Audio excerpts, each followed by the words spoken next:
ఈరోజు కథ నా నువ్వు నీ నేను రచించిన వారు వనజ గారు.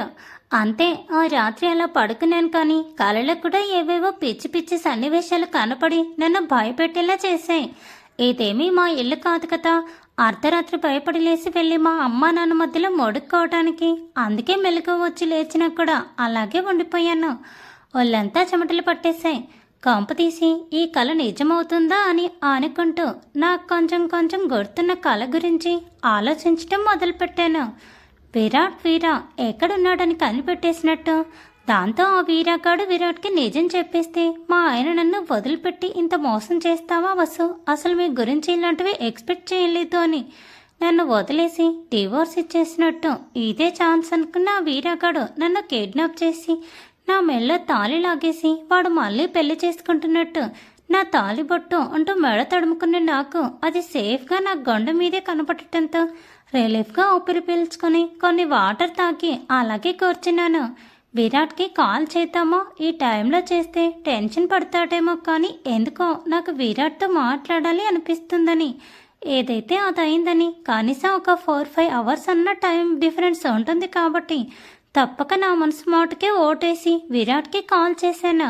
ఒకవైపు నా దగ్గర ఉన్న టైం చూసుకుంటూ 2 రింగులకి వెంటనే కాల్ లిఫ్ట్ చేసిన విరాట్, వసు ఏమైంది అని అటువైపు నుండి పిలిచాడు. ఆ వాయిస్లో టెన్షన్ నాకు ఇట్టే అర్థమైపోయింది. నేనింకా గాబరాగా మాట్లాడితే విరాట్ అత్తే వాళ్ళకి కాల్ చేసి చెప్తాడు.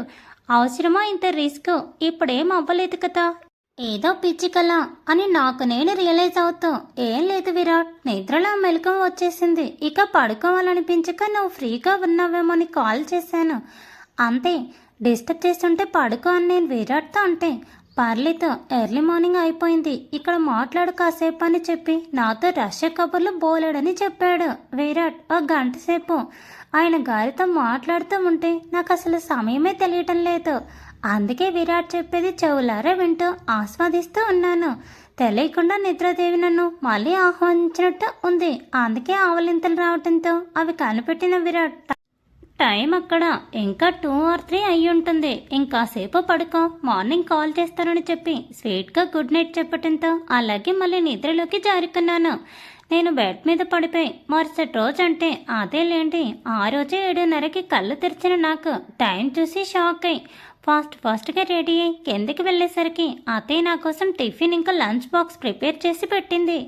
బస్సు ముఖమేంట్రా అలా పీక్కుపోయింది, నైట్ సరిగ్గా నిద్రపోలేదా అని అత్తయ్య అడగటంతో ఇప్పుడేం చెప్పాలా అని ఆలోచిస్తూ ఫ్రూట్ కట్ చేసుకుంటున్నా నేను చెయ్యి కూడా కోసుకున్నాను. అని నేను చేసిన సౌండ్కి లంచ్ బాక్స్ బ్యాగ్లో పెడుతున్న విమల అత్తయ్య పరుగున నా దగ్గరికి వచ్చి, ఏంటి వసు నువ్వు మరీ చిన్నపిల్లలాగా తప్పుకో అంటూ నన్ను తీసుకెళ్లి తెగిన వేలు ట్యాప్ కింద పెట్టి వాటర్ ఆన్ చేసి ఒక చిన్న ప్లాస్టర్ తెచ్చి వేసింది. ఆవిడ ఈ క్వశ్చన్ మర్చిపోయి ఉంటుందిలే అని నేను అనుకుంటే అది ఖచ్చితంగా నా పొరపాటే.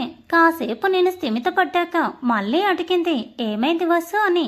అదింకా అప్పుడు ఏం చెప్పాలో తెలియక సరే నిజమే చెప్పేద్దాంలే అత్తయ్య, ఏమీ అనుకోదని ఆలోచించుకొని మిడ్ నైట్ మెలకు వచ్చింది అత్తయ్య. ఆ తర్వాత ఎంత ట్రై చేసినా కూడా నిద్ర అసలు రాలేదు. అందుకే మీ అబ్బాయికి కాల్ చేసి మాట్లాడుతూ ఉన్నాను. అందుకే నిద్రపోవటం లేట్ అయిందని నేను చెప్పటంతో సరిపోయింది. ఇద్దరికి ఇలా అలా, ఇక్కడ నీకు నిద్ర లేక అక్కడ వాడికి నిద్ర లేక విరాట్ని హ్యాపీగా పడుకోనివ్వచ్చు కదా వసు. ఎందుకు ఇలాంటి పిచ్చి పనులు చేసి అటువైపు వాళ్ళు నిద్ర కూడా చెడగొడతాం అని మా అత్తయ్య తిట్టుంటుంది అని మీరు ఎక్స్పెక్ట్ చేస్తూ ఉంటే కన్ఫామ్గా మీరు ఫ్రూట్ కేక్ మీద కాల్ వేసినట్టే. అలా ఏం అనలేదు అవునా, ఒకసారి వేలు చూసుకొని ఇంటికి రమ్మనకూడదా, చూసి 1 month దాకా అవుతుంది అని అత్తయ్య అనటంతో అడిగానత్తయ్య. ఆల్రెడీ ఆ విషయం కానీ ఇంకో 1-2 నెలల వరకు రావటం కుదరదు అని ముఖం మీదే చెప్పేశారు అత్తయ్య అని నేను కొంచెం ఏడుపు ముఖంతో చెప్తూ ఉంటే, ఈ కాలం పిల్లలకి అసలు భార్యల మీద ప్రేమే ఉండటం లేదప్ప అని అంటూ ఇడ్లీ సాంబార్ తింటున్న మామయ్య మధ్యలోకి వచ్చేశారు. ఆహా అవును, పాపం మీకు అప్పట్లో నా మీద ప్రేమ తెగ ఉండేది కదా అని అత్తయ్య అంటూ ఉంటే వర్మ మామయ్య మాత్రం, రే పండు చెప్తున్నా చూడు, టిఫిన్ ప్లేట్ చేతిలో పట్టుకొని పెళ్ళైన తర్వాత 1 సంవత్సరం వరకు అసలు మీ అత్తయ్యని వదిలిపెట్టి ఒక్కరోజు కూడా ఉండింది లేదురా.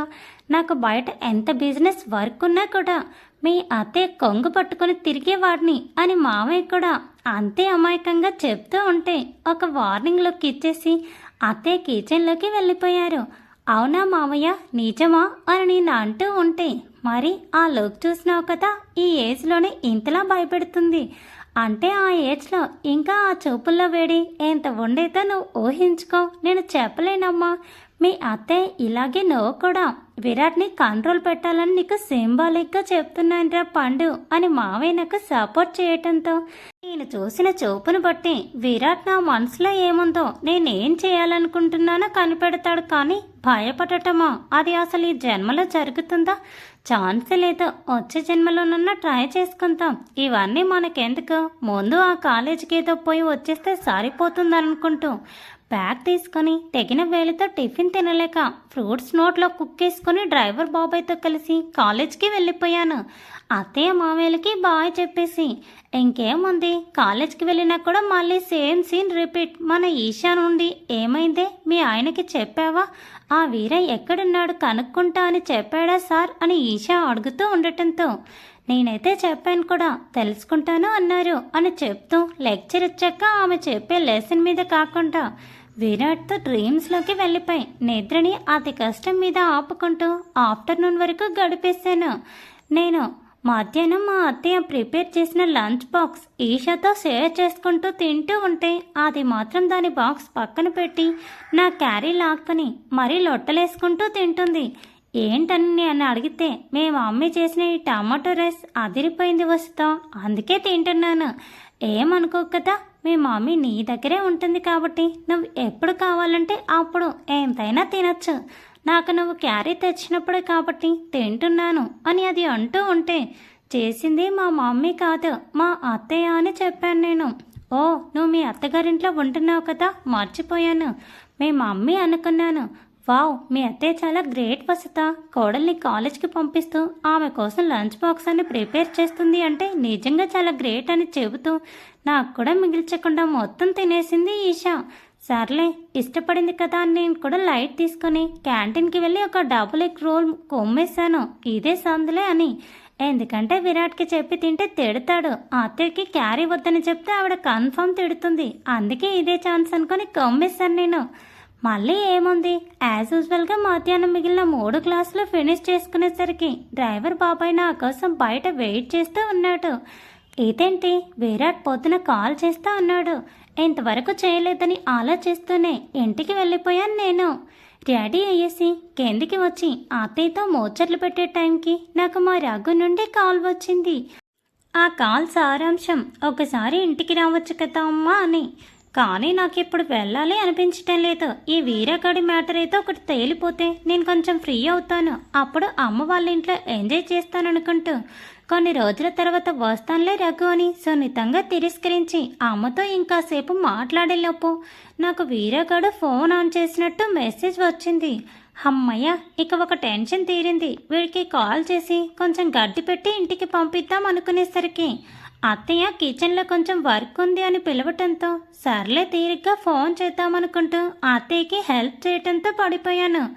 ఆ హెల్ప్కి కంటిన్యూషన్గా డిన్నర్ ప్రిపరేషన్ ఫుల్ స్టాప్గా డిన్నర్ చేయటం కూడా అయిపోతే ఇద్దరికి గుడ్ నైట్ చెప్పేసి నా రూమ్లోకి వెళ్ళబోతుంటే విమల అత్తయ్య నన్ను వెనక్కి పిలిచి మరి ఏమైనా ఇబ్బంది అనిపించినా భయం వేసినా వెంటనే కిందికి వచ్చేవసు అని చెప్పి మరీ పంపింది.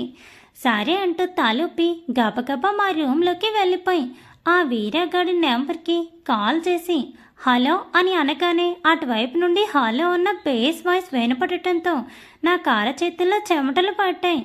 ఇంతకీ ఆ బేస్ వాయిస్కి ఓనర్ ఎవరై ఉంటారంటారు? Thanks for watching. Please subscribe my channel for more videos.